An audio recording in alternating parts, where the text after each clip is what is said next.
nasa ako na yun eh, nasa Diyos na yun kung yun ay papasa sa plenary. Kung hindi, ando dun siya sa partial. Pero malaking tulong sa kaluluwa sa purgatorio. Paano kung nasa heaven na yung pagdadasal mo? Kung halimbawa nasa langit na siya, ang mangyayari ngayon, maaaring sabihin mo sa mahal na Birhen na halimbawa, pero ito kasi hindi na, maaaring i-dispose mo na sa Panginoon pala, sa Panginoon kung sino yung mas nararapat. Pero alam mo, meron din kaming meron din kaming talakayan dito before kasi may mga kasi meron school of thought din na ang sinasabi rin nila na itong dinadasal natin na plenary na ito na ngayon natin ginawa, maaaring ng Panginoon in advance nakita na yan talaga kasama na naibigay dun sa sa soul. Okay. Plenary indulgence na darating ngayong November 1 to 8. Pag-usapan natin ano nga ba yung plenary indulgence, ano ba yung mga indulgence na yan. Di ba sasabihin na naman ng ibang sekta, mga iniimbento talaga ng Katoliko, di ba? May biblical basis ba yan? Ano bang authority na meron dyan sa plenary indulgence at paano natin matutulungan ang mga yumao na ating mga kakilala, kamag-anak at mahal sa buhay. And also, syempre, about Halloween, pag itatakal din natin yan. So, ano ba yung tamang practice bilang Katoliko in celebrating Halloween? Ayan. So, Father, meron ka bang introduction about our topic today? Yes, kasi paparating na ang November, ang buwan ng Nobyembre, at napaka-importante sa atin na malaman natin yung maaaring maitulong natin sa ating mga minamahal sa buhay na pumanaw na. Kasama na rin yung mga kapatid natin na walang nakakaalala sa kanila. Correct. Wala rin sa kanilang tradisyon yung paggunita o pagdadasal sa mga yumao. Kasi hindi lahat ng simbahan, hindi lahat ng Kristiyano, hindi lahat ng mga relihiyon ay may tradisyon na gunitain ang araw na ito at ipagdasal ang mga kababayan natin, kapamilya, kapatid, kaibigan, o mga taong hindi natin kakilala na gunitain natin ipagdasal. At unang-una kasi, saan ba nanggaling yung turo na ito at anong authority ang pinangahawakan natin mga Katoliko sa simbahan natin. Ang kainaman kasi dito na unang-una na pinanghahawakan natin, Brother Adrian, is yung founder ng simbahang Katoliko. Si Jesus. Ito ay itinatag ni Kristo.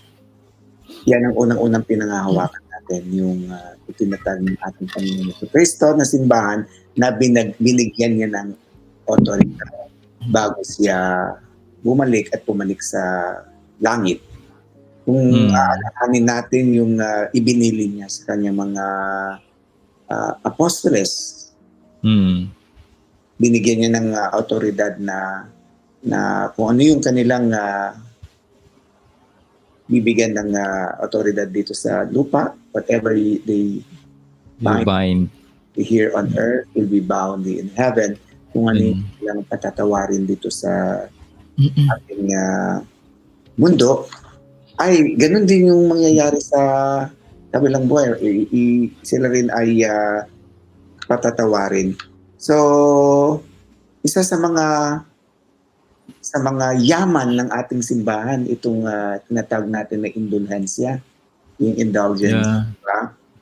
So, kasi, sa simbahan kasi, nagbibigay ng indulhensya ang simbahan. The church granted indulgences from the merits of Jesus. Hindi sa atin yun, no? Merits of Jesus. Jesus, and then the Blessed Virgin Mary and the saints. And these merits were the spiritual fruits that came from unwearied from living a holy life. Kasi ito yung buong Mm. ng kabanalan na pamumuhay na meron sila.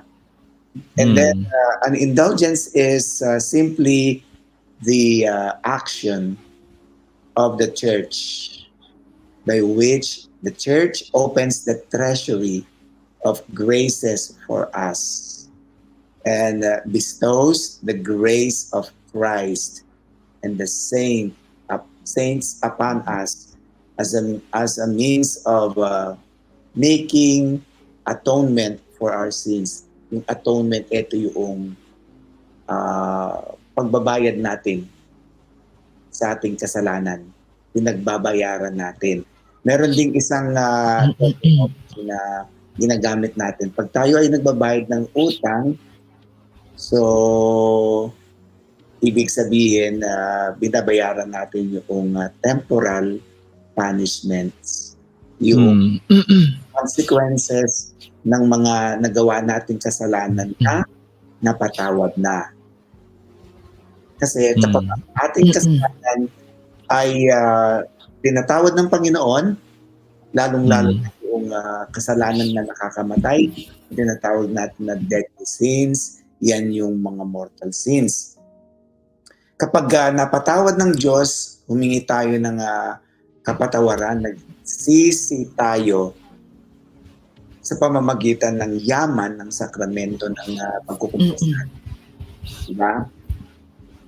Na tatanggap natin yung sanctifying grace na siyang nagbibigay ng grasya sa atin para maging banal uli. Makagawa mga bagay-bagay na kaugnay sa kabanalan ng Panginoon.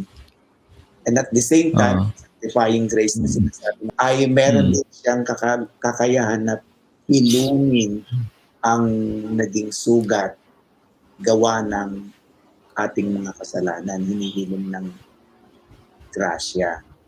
Ngayon, kung napatawad na yung mortal sin natin, kasalanang mortal, makakamit natin ang kaligtasan. Yan tinatawag na salvation. Pero para makarating sa langit, kailangan malinis tayo, wala tayong bayad ng kasalanan. So, sa divine justice, when we die, may tinatawag na divine justice. Pag napatawad tayo, namatay tayo na nanumbalik tayo sa Panginoon, di ba? Sa state of grace tayo, namatay tayo, na-save tayo sa tinatawag na eternal punishments. Yan yung eternal punishment, yan yung tinatawag natin na impyerno. Pero, yung consequences ng mga nagawa nating kasalanan, nananatili siya na andyan lang. Yun yung kinakailangan nating pagbayaran. Ngayon, paano natin mababayaran yun? Diba? Ngayon, ang simbahang Katoliko ay isa sa mga malaking sources ng kabanalan. Nandiyan yung nakabukas na treasury of graces for us. Amen. Oo. Sa mga previous na conversation natin, nabanggit ko na ang simbahan ay sources ng kabanalan, sources of holiness. Right. Diba?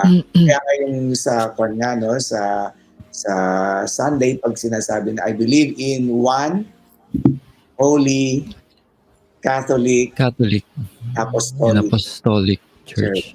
Ito yung kaya siya holy dahil nga ang head of the church is holy. At sa simbahang Katolika, diyan din yung maraming pinanggagalingan ng ating kabanalan.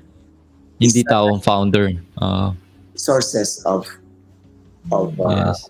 holiness. Isa na riyan yung binigay ng Catholic Church na tinatawag natin na indulgence. So, in the Catholic Church, an indulgence is the remission of punishment caused by sin. The punishment can be earthly suffering or time in purgatory. Ito yung temporal punishment na to, ha, kasi nasave na yung kaluluwa natin sa pagsisisi. Impyerno. Oo. Nasave na sa kwan yan. So wala nang eternal punishment. So ang natitira na lang dyan yung temporal. Oo. Yan yung kinakailangan na linisin natin. Halimbawa, sinabi sa iyo ng tatay mo na huwag kayong maglalaro ng bola sa tapat ng sala kasi andiyan yung mga pinggan maaaring mabasag. Matigas ang ulo nyo, sinuway nyo pa rin. So, tinamaan ng bola yung mga gamit na babasagin, nabasag. Ngayon, may consequence yun. Maaaring sabihin sa iyo na grounded ka for 1 week. 1 week. Pero pinatawad ka, okay. Pero may consequence yun. So, hindi Diyos ang gumawa ng consequences nun. Yun ay bunga ng ating kasalanan. Oo.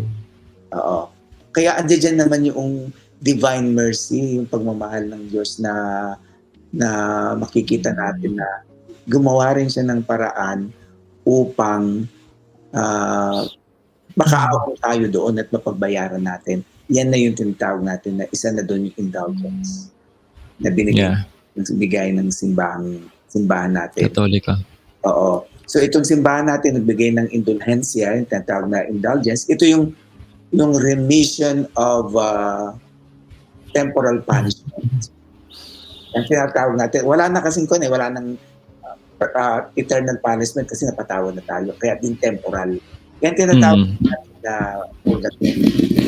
Maaring maaring yung sa lupa, earthly suffering, or pag namatay tayo, sa purgatory yan, tinatawag na natin. Pag sinabi kasi nating indulgence, dalawa yan, di ba? Meron tinatawag na plenary, may tinatawag na partial.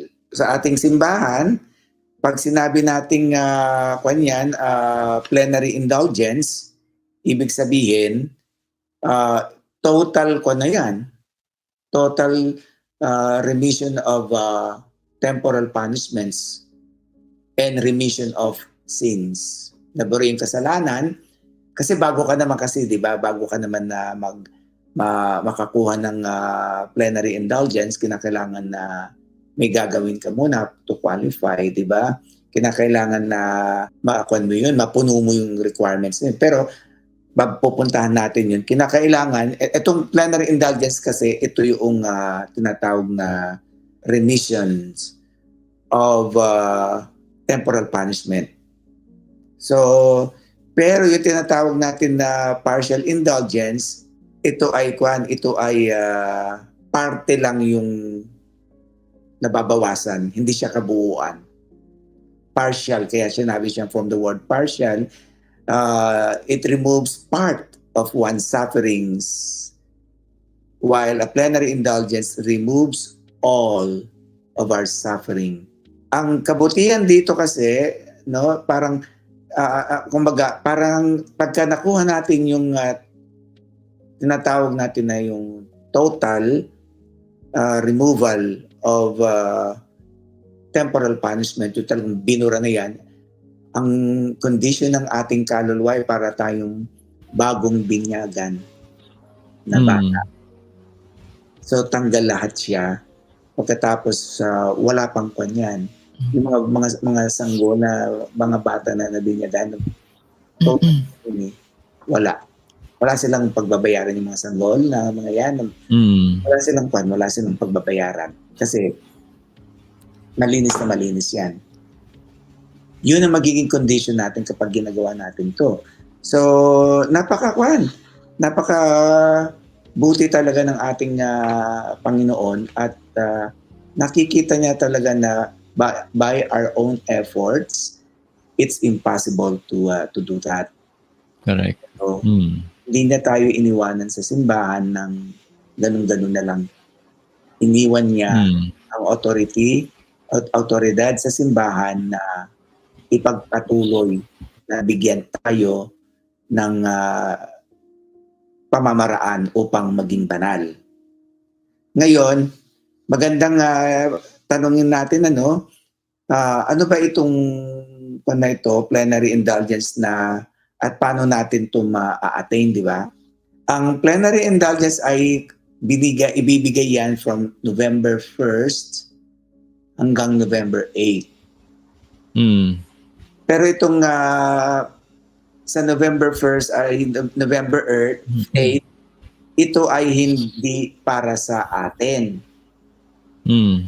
I-offer natin ito para sa kaluluwa sa purgatorio. Okay.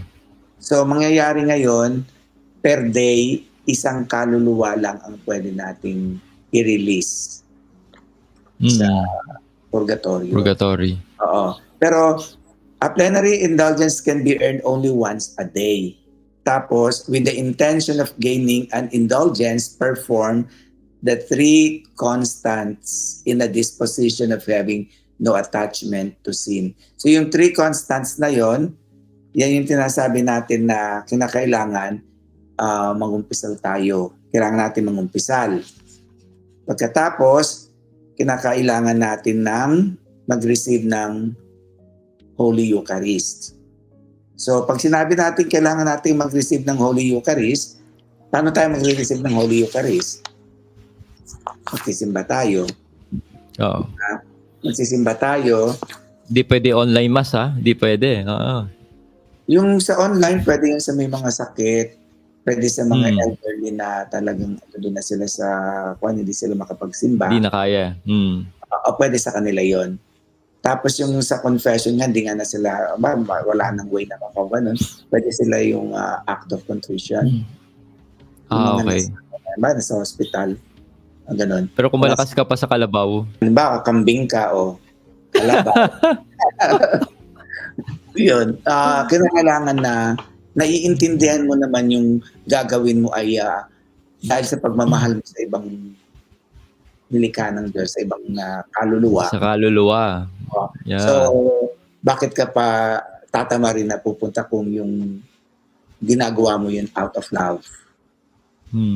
Kaya minsan, parang mabigat pa yung pagpunta ng simbahan kasi nga kulang talaga tayo ng understanding sa pagmamahal. Yeah. So, walang hugot. Parang ganun. Correct. Walang big why. Oo. Di ba pagka sabihin natin ikaw yung nagmamahal ka, tapos pupunta yung inspired ka na kahit malayo, dinadrive mo. Yeah. Tatawirin nga daw mga buwan di ba? Yung mga ganun. Oo. So, gusto mo ngang alisin sa purgatorio yung isang kaluluwa sa pagmamahal mo. Ba't hindi mo kayang gawin magsimba, di ba? Right. So, yung sinabi kong confession na yon, hindi yung direct sa Diyos. Sacramental confession yung pinag-uusapan natin dito. You have to go to confession, hindi yung direct confession, but a sacramental confession. Right. Oo. So, ulitin natin na a plenary indulgence applicable only to the souls in purgatory is granted each and every day from November 1st until November 8th who devoutly, ito yung gagawin devoutly visit a cementerio, and there pray, pwedeng mentally or verbal. So walang specific prayer, Padre? Meron kang dadasalin sa doon. Sa November 2nd, dadasalin mo yung creed. Okay. Creed. Tapos, at saka yung eternal rest grant unto in the name nung kaluluwa, and let perpetual light shine upon him or her. May he rest in peace. Yung November 2nd kasi, lahat yan November 1 to November 8, di ba? Kwan yan yung sa cementerio. Sa All Souls Day, Meron din ko, ito naman sa oratory or sa church. Magre-recite ka ng Our Father and then the Creed. Ito yung sa November 2nd. Ito yung sa November 2nd yung sa oratory or sa simbahan. For the record, kahit hindi doon mismo kung saan nakalibing yung gusto nilang ipagdasal, no? Tama. Minsan kasi may mga simbahan na may mga kwan doon nakalibing, pwede na doon.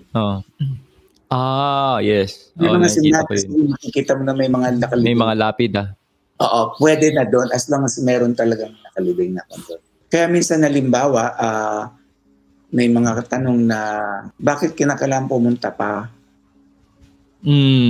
Yes. May mga tatanong sila. So, yung pagpunta kasi talaga sa sementeryo is an act of act of love talaga yung pinuntahan mo talaga sa site.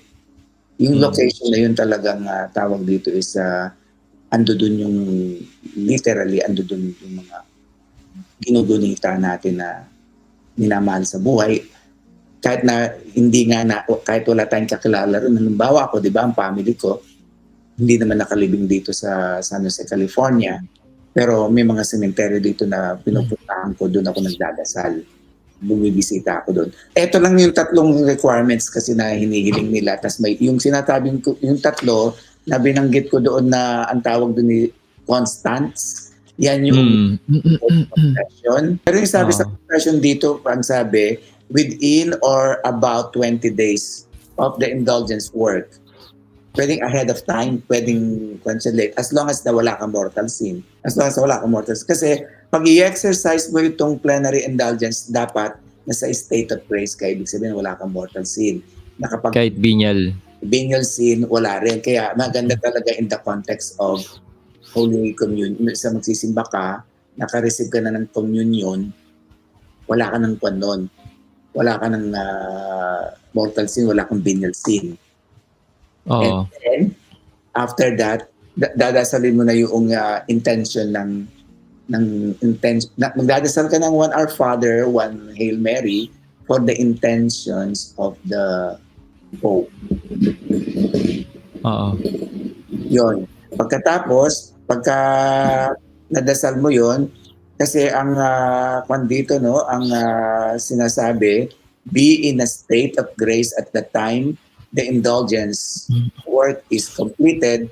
Kaya napakaganda talaga na gagawin mo ito after ng communion. Nakapag-communion ka na kasi wala ka ng wala ka na ng venial sin. Baka mo na away. Wag ka muna mag-criticize doon kasi venial sin yun eh. Pagkatapos mong doon, you charge yourself and then you offer na yung intention sa Santo Papa, and then you say, I would like, Lord, to offer this indulgence for the soul of, sasabihin mo na yung pangalan. Isa lang, no? Isa lang. 1 entry lang, 1 entry. Oo. Tapos, para makuha mo yung plenary indulgence, ang sabi rito, is necessary to have a complete detachment from sin. Hirap nun, no? Even venial sin, dapat wala. Pero, meron din kasing ibinigay din na ibang explanation na at that time, na kailangan yung talagang andun ka sa moment talaga na kinakasuklaman mo yung kasalanan. Yung talagang andun yung willingness mo and desire to willpower, to renounce na makagawa ka ng kasalanan. Ngayon, kung na-attain mo yon, yung time na yon, nasa nasa Diyos na yon, kung yun ay papasa sa plenary. Kung hindi, andun siya sa partial. Pero malaking tulong sa kaluluwa sa purgatorio. Paano kung nasa heaven na yung ipagdadasal mo? Kung halimbawa nasa langit na siya, ang mangyayari ngayon, maaaring sabihin mo sa mahal na Birhen na halimbawa, pero ito kasi hindi na, maaaring i-dispose mo na sa Panginoon pala. Sa Panginoon, kung sino yung mas nararapat. Pero alam mo, meron din kaming meron din kaming talakayan dito before kasi may mga kasi meron school of thought din na ang sinasabi rin nila na itong dinadasal natin na plenary na ito na ngayon natin ginawa, maaaring ng Panginoon in advance nakita na yan talaga kasama na naibigay dun sa soul. Okay. Pero kung sabihin natin halimbawa na dito pa lang sa lupa talagang na-attain na yung plenary indulgence at doon na ron, so mangyayari mag-distribute ito sa ibang soul. Nararapat. Kumbaga si Lord na yung mamimili kung sino yung karapat-dapat. Pwede ikaw mamili, sasabihin mo kung halimbawa na ang nasa langit na po, gusto kong na papunta rito, pwede mo ring sabihin doon na kung sino yung mas nangangailangan at karapat-dapat. Babalikan natin ano ba yung mga kailangan natin na gawin para maka-avail tayo ng plenary indulgence. Sige, so, recap. Kailangan natin, ang idea lang dyan we need to be in the state of grace and no venial sin. So, pupunta na tayo sa confession, sacramental confession, and then receiving of the Holy Eucharist sa context ng Mass. Hindi ka naman, ang context sa Eucharist, binibigay lang sa iyo yan. Halimbawa, kung may sakit ka, na hindi ka nagsimba, ibibigay sa iyo yun. Pero para ma-receive mo, hindi ka nang pupunta ng simbahan, pahinging nga po ng ostia, alang ganun, no? Pupunta ka, magsisimba ka. Hindi kasi, lilinawin natin yun na, kasi may mga iba na pupunta lang doon. Pwede diba? Drive-thru? Ganyan, kami, halimbawa yung, pero tapos minsan may habang na gusto mga munyon. Talaga? Okay. So, nililinaw natin na in context na yan is, kaya nga doon nga yung wala kang ng venial sin. Very pure yung kaluluwa mo nun kapag nakapagsimba ka, tapos communion, yun ang perfect time to, and then dadasalin mo yung intentions ng Holy Pontiff, tsaka i-offer na yun kasi talagang andun ka pa sa kasi baka pagkalabas mo pa lang hindi ka pa nakakalabas ng simbahan may binyal na. May unbilis, tapos baka pagpunta mo pa lang sa sementeryo tawag sa na-visit ka na. Ano ba yan? Ang baho-baho dito. So kaya you have to guard yourself also na pagpapasensya mo lahat ng doon. Talagang mo. Kahit nasabihin natin na magkakasama kayo sa sasakyan, pupunta na kayo ng sementeryo, be careful sa mga conversation. Huwag mo na kayo mag-usap-usap ng ano mamaya. Maritesa na kayo. Tapos, hindi mo masasabi kasi, lalo na kapag tayo naman ay ando dun pa lang tayo sa mababang level ng holiness. Halimbawa, ando dun pa lang tayo sa level ng purgative stage, pinaka-basic, halimbawa, and then, ang dali talaga natin na sa mga habitual natin, na ginagawa na makasalanan na habit. Namumot na magbukas ka ng tubig, meron ka nag-criticize, o kaya pag-uusapan yung ganito, yung madali na, kaya kinakailangan, talagang prepare natin, didispose natin yung sarili natin sa right timing dito. Ang pinakamaganda, after na-receive mo na yung communion, dasalin mo na yung pamibigay. Dasalin mo na kagad. Oo, tapos punta ka na ng sementeryo. Dasal sa sementeryo. Di ba, kunya, nadasal mo na yung after ng misa. Paano kung papunta mo sa sementeryo, nagkaroon ka ng venial sin? Okay pa rin yun? Kinakailangan kasi sa state of grace ka without venial sin. Partial siguro mangyayari sa'yo, hindi yan plenary. May kulang. Okay. Grabe, no? Talagang kailangan. Matibay, ang will ng taong gagawa niya, no? Talagang dispose ka talaga sa grasya ng Diyos. Hindi. Ay, Oo. parang ano ka talaga nun. Grabe yun. Kaya Mm. talagang, kaya nga sinasabi ko na talagang dasalin mo na kaagad yung kanton. Tapos bibisita ka sa, di ba? Bibisita ka sa cemetery. Or mas maganda, Padre, yung pupunta nilang simbahan, meron ng cemetery doon, no? Or may nakalibing na doon sa...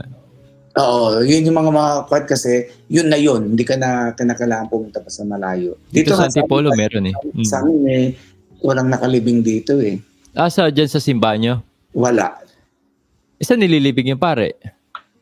Sa cemetery, may cemetery mga pari sa amin. Kahit sino pa yung nakalibing doon, nonetheless yung father, basta may nakalibing, kahit sino pa yun. Tama. Hindi siya, hindi requirement na kakilala mo yung mga nakalibing doon. So pagdating mo roon, magdadasal ka kahit mental or verbally. So dadasalin mo yung creed, Our Father, at saka yung eternal rest grant unto them, O Lord, and let perpetual life shine upon you. Tapos, meron din iba kasing prayer na tawag dito na pinadadasal na hindi common ito sa mga lay people. Halimbawa yung prayer na yung Lauds or Vespers from the opposite prayer. Meron kasi sa Christian prayer yun, yung mga ginagamit ng mga pare, mga madre, mga religious brothers and sisters. Meron prayer na yon talaga. Reciting Lauds or Vespers. So, pagka usually yung mga lay people, hindi mo sila familiar sa mga yan. So, pero nasa makikita mo na rin sa internet.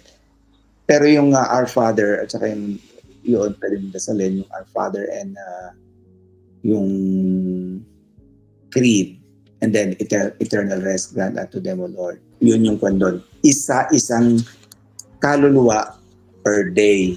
Ngayon ang tanong, araw-araw ka bang magkukumpisal? Hindi na.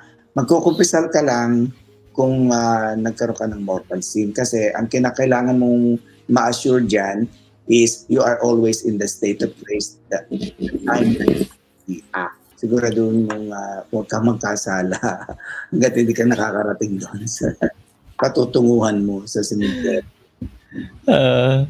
Pero magandang, yung practice na yun, maganda rin yan para sa sarili din natin, no? Anong kagandahan nitong paggunita ng mga patay?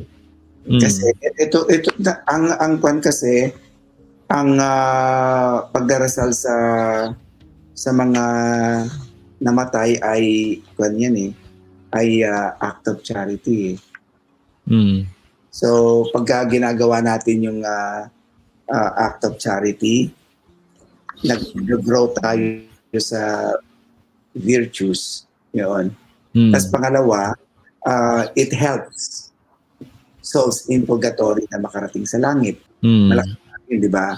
So, prayer for the dead can have many effects. Tulad ng tulong, na natutulungan natin yung mga kaluluwa sa purgatory na ma-purify sila at ma-delivered sila sa kanilang kasalanan. Oo. And then ito also yung by doing that, we are expressing love and charity. Ang simbahan, nakikita nila na ang pagdadasal sa mga patay bilang daan sa pagpapahayag ng ating pagmamahal. It's a way of a way to express love and charity. It's an act of charity. Right. So sa part natin, ano yung epekto yan? Nakukuha tayo, napipurify din tayo by doing that.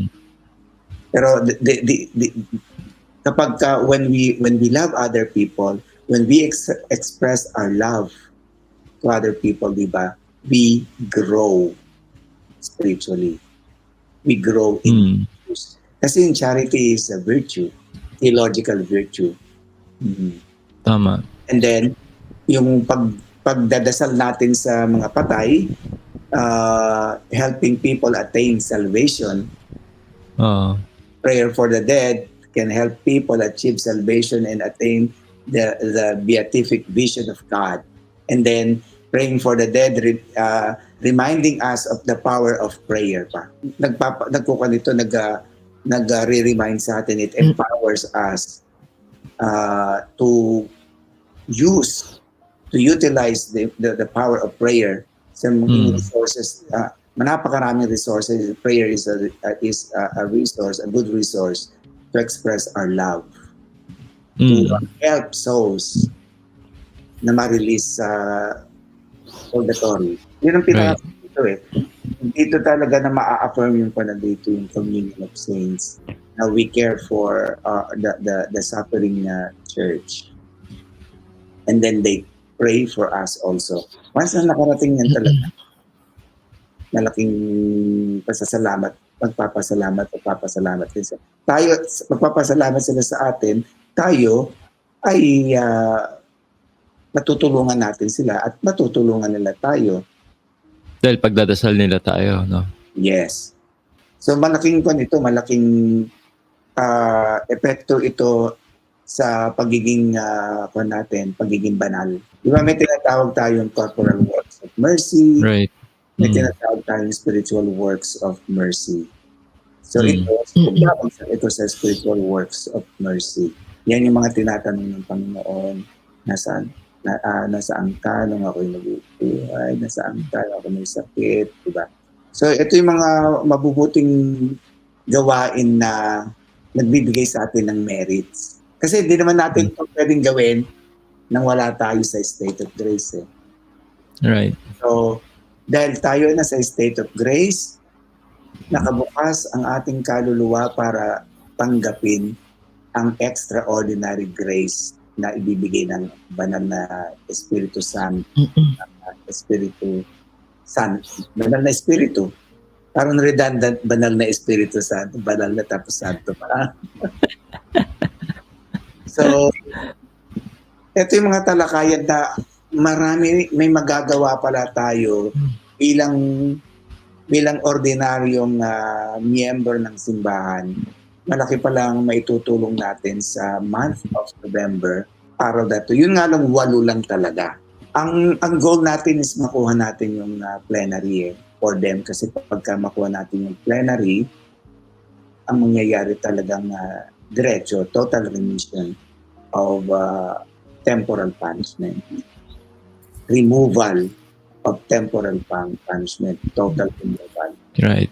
Pero mahirap natin yung sabihin detachment sa kasalanan. Pero ang kwan natin dito, may mga kwan din kasi school of thought na sinasabi nila na napakahirap yun. Pero kung magagawa din daw natin na at that particular time na talagang disposed talaga tayo sa Panginoon na nire-renounce natin, sinusumpa natin na magkasala. Ayaw natin talaga, sinusuka natin na magkasala tayo. At least the will, the desire. Parang sa mga case ng mga, let's say, sa mga alcoholic na ayaw na nila. Yes. Yung hindi nila kaya na, ang sa kanila is yung sinusurrender na nila na ikaw na bahala sa akin, ayoko talaga. Hindi na nila gustuhan na magkasala talaga. Kung mailalagay natin sarili natin at that time sa ganong sitwasyon, nasa Panginoon na yun, kung ano yung magiging resulta ng kwan natin, yung sa fourth, the requirements. Kasi tatlo madaling gawin yun confession, the reception of to receive Eucharist, and then pray for the Pope's intentions, holy intentions. So, and then ito, tapos pupunta ka sa cemetery. Napakagandang kwan yan. Napakagandang pagkakataon para matulungan din natin at maipakita natin yung ating pagmamahal sa mga kapatid natin at kababayan natin, mga kapatid natin na pumanaw. Yes, kabilang buhay. Siyempre, pag ikaw naman pumanaw, gusto mo naman, di ba? Gawin nila din yan sa'yo. Kaya dapat lang, di ba? Oo. Yung gumagawa ng act of charity and act of love, sila yung nakaka-receive ng merits. Mm. Pero yung merits na ito naman, yung panggagalingan nito na ibibigay doon yung sa ako naman yung merits kay Christ. Sa kanya nang galing yun. Right. Plenary na ibinigay, galing yun sa merit of Christ. Na inilaan niya talaga para sa kaligtasan natin. Malinaw yung pagkaka-explain mo, Father. So, kaya maganda na talagang i-practice natin to at maraming mga kaluluwa sa purgatorio ang pwede makawala, di ba? Lahat ng manonood nito, tapos gagawin nila yung sinasabi kasi mo, mayroon pang guideline. isa pa na kuka natin, maliban dito sa plenary ito. Kasi 8 lang ito eh. Pag inaraw-araw mo 8, pag tinamad ka naman, wala ka namang kwan doon. Wala rin, sayang. Ang kwan ko rito isa, nagbibigay talaga ang Panginoon ng, ang ating simbahan. Ang Panginoon nagbibigay ng pagkakataon sa atin sa pamamagitan ng mga na iniwan niya sa simbahan. Andiyan dyan yung sacraments, di ba? So, na nagpapabanal sa atin yung mga sakramento. Itong plenary indulgence po na ibinigay ng simbahan sa buwan ng Nobyembre, malaking bagay yan. So, isang bagay pa na natin dito yung magsimula na tayong maglista ng mga pangalan ng ating mga anak yung gusto natin na doon. Tapos, ipadala natin sa simbahan para masama yan sa ipamimisa. Yung envelope na binibigay ang simbahan. Ngayon, ang tanong doon, bakit nagbibigay pa ng envelope? Tapos, bakit magbibigay ka ng abuloy? Yung pan kasi ilalagay mo na pera, almsgiving yun. Hindi yan tawag dito, hindi yan. Bayad. Kaya maganda rin na we have to spiritually prepare kapag magbibigay tayo ng mga donations sa church. Kinakailangan na naiintindihan natin, i-prepare natin yung sarili natin na we are doing this out of love for Christ. Doon nakabase, pwede ba nating ma-attain? Oo. Halimbawa, minsan may mga cases na nakita kang may lumapit sa'yo, hingi ng tulong, parang nabibigatan ka. Give yourself a time to reflect. Prepare yourself. Kasi kapag ka na-prepare mo na yun na gagawin mo yun for the love of God, resources naman, galing din naman sa Diyos yung resources. So mangyayari ngayon, parang naging instrument ka lang na ibibigay mo doon. Halimbawa, ako may mga, ito personal to, may case na humingi ng tulong. Tapos, ang ginagawa ko, mag-sit down ako, I prepare spiritually, Lord.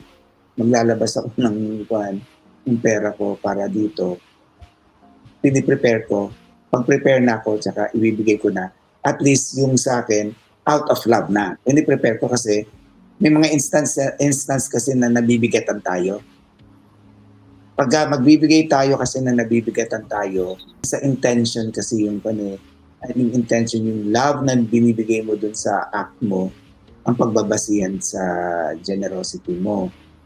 Kaya kung halimbawa ka sa point mo parang napipilitan ka, wag muna, you sit down and pray. And then, ipagkatiwalaan mo na sa Panginoon na yun. Halimbawa, ito yung example ko na ito na malaking amount, humingi na ito na tulong.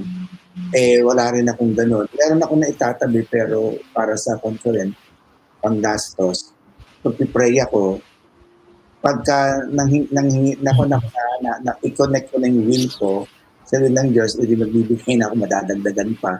Diba, ang hinihingi lang ay sabihin natin 1,000, idinasal ko na nakapag-prepare ako, nadadagdagan pa kasi out of love. And then, ibibigay mo na yun sa Lord. Tapos, ang experience ko, tapos may mangyayari naman na babalik din, mas marami pa. Amen. So, diyan nga, tinuturuan tayo ng Panginoon na maging generous. Inibigyan niya tayo ng pagkakataon na maging generous sa pamamagitan ng mga taong nangangailangan. So, it is an act of charity. Kailangan i-puan mo talaga, you do it out of love. kung hindi mo makikita si Kristo doon sa mga tinutulungan mo, baka tawag dito, mahirapan ka na magbigay. Kasi minsan nagbibigay ka, pero excess lang yun, hindi naman talaga bukal sa puso. Pagka hindi mo nakasanayan yung bukal sa puso, nagdasal ka. You prepare. Parang ganito kasi yung gagawin mo dito sa purgatorio, yung pagdadasal natin sa kanila, sa pagmamahal. Ito yung pagmamahal na hindi naman kinakailangan na may feelings ka. Kasi ang pagmamahal has nothing to do with emotions. Sapat na rito yung act of will. Ginagawa mo yun dahil kasi alam mo na yun ay kalugod-lugod noon. So ulitin natin, ang plenary indulgence removes all suffering due to sin. Plenary. Ang partial indulgence removes parte lang ng suffering due to sin. So partial. Kapag halimbawa, may kulang dun sa 4 na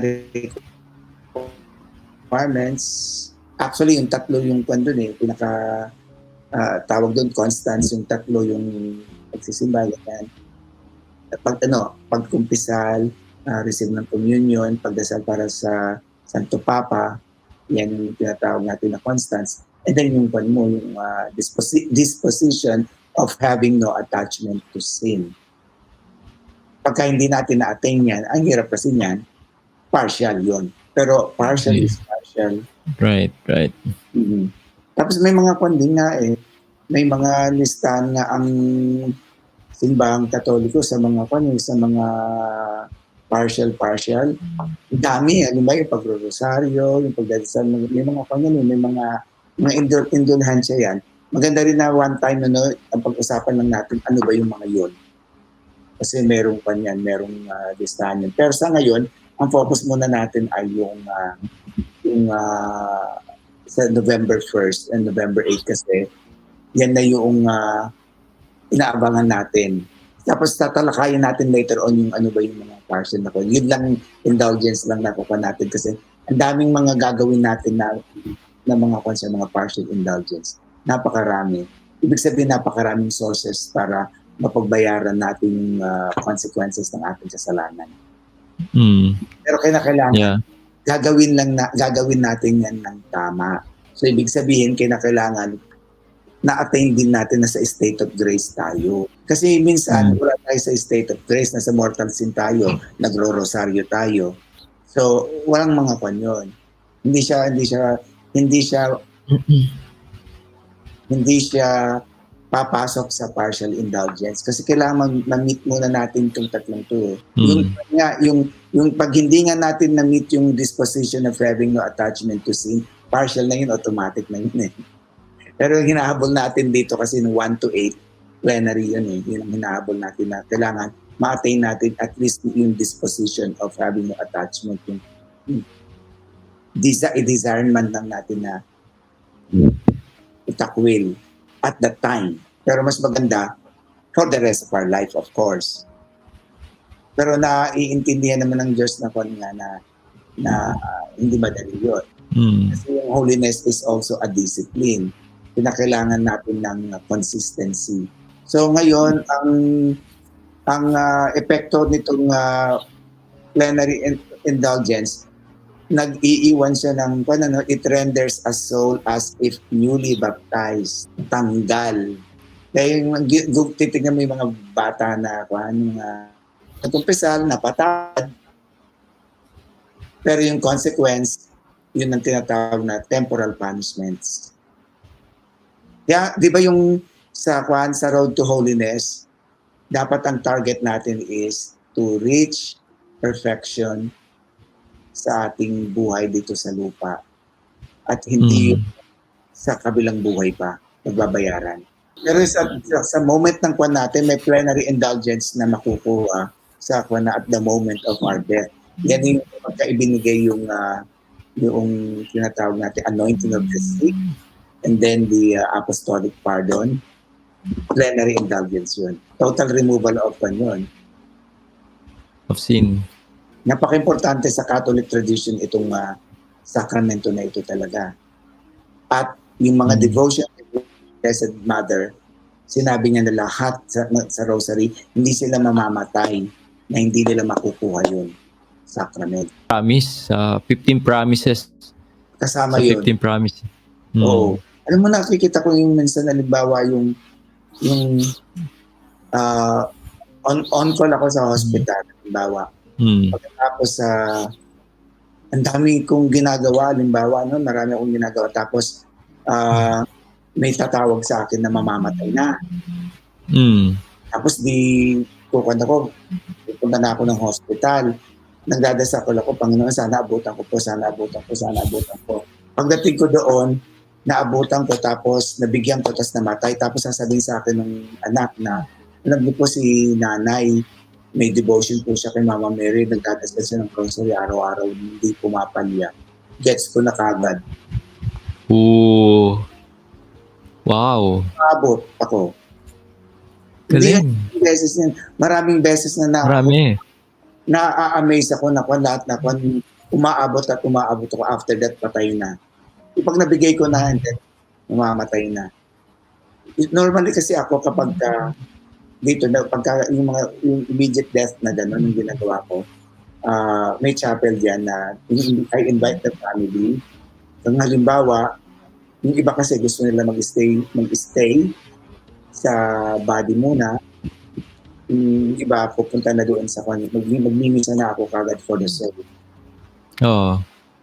Pumupunta na ako ng chapel, bring the family, we do the memorial mass or for the deceased member of the family immediately. Wow. Nagawa ko yun sa hospital namin, yung namamatay, nagmimisa kami. Agad-agad. Oo. Yung iba doon yung halimbawa yung dying na before doon, kasi magmamas na ako ng 12 noon. Ini-invite ko na yung family and then pupunta na kami doon sa pasyente. May mga sinabi na nasa critical na, I invite the family to come. Pero wala naman chances na during nagmamas ka doon nalagutan ng hininga. Wala pa akong na case. Yung mga alam ko nang nasa critical na, ni-invite ko sila to join the mass. Yeah. And then yung mga immediate death, na after death, I invite them to go to the chapel and read mass. Mas kagad. Immediately. Kasi may access ako dun sa Sana all. Practice ko na sa hospital. Diyan yan sa current hospital na saan ka sa-chaplain, Father? And then yung daily mass ko na for them din yun. Para sa lahat ng mga pasyente, family and staff at sa lahat ng mga namatay sa hospital, para sa kanila yung misa. Itong yung November 1 to November 8 na plenary indulgence na binibigay ng Simbahang Katolika, hopefully na talakay natin ng maayos at maging klaro sa kanila na take advantage. Huwag yung palagpasin itong November 1st to November 8 na makapag release tayo ng mga kaluluwa sa purgatorio. Pero 8 is 8. Paano kung halimbawa ikaw yung kaluluwa na yun? Diba? So, at saka itong mga kaluluwang matutulungan natin na makarating ng langit, magpapasalamat din yan sa kabutihan Lord na ginagawa natin. And then, Amen. ang mga kamag-anak natin na pumanaw, ilista na natin mga pangalan para sa darating na misa sa November 2nd, doon na sila na pagmimisa sila. Kasi mga pari, di ba, pumupunta sila ng sementeryo, binibless. Sementeryo. Ang holy water. Nagdadasal tayo yun. Bimisita doon, karugtong na yun na ng pan. So, pwede mo ikuha sa plenary indulgence yun. Nagsimba ka, nagkumpisal ka, nangumunyo ka, dinagumpisal sa Santo Papa, sumama ka doon. Di ba pag naka-release sila sa purgatory at pagdadasal ka nila, sabi nga sa Bible, the prayer of righteous is powerful and effective, di ba? Maski sa purgatory sila kasi, yung Yung soul nila is longing sa Panginoon, longing sa presence ng Panginoon. Tapos yung soul nila ay nagsisisi sa mga kasalanan. Matinding kalungkutan dahil sa gawa nilang kasalanan. Matinding kalungkutan, isa naman matinding desire to be with God. So malakas yung prayer nila. So napakalakas ng prayer nila. Tama. Of course, iba rin yung lakas ng prayer ng mga kasama na ni Kristo. Yeah. And Father Randy, siguro touch din natin to real quick lang. Sa pagsa-celebrate ng Halloween, ano ba ang pananaw ng simbahan dito, Father? Ang pananaw ng simbahan sa Halloween, ito yung tinatawag kasi talaga natin na ito. The name Halloween comes from the phrase All Hallows Eve. Eve. Sabihin nga niyan yung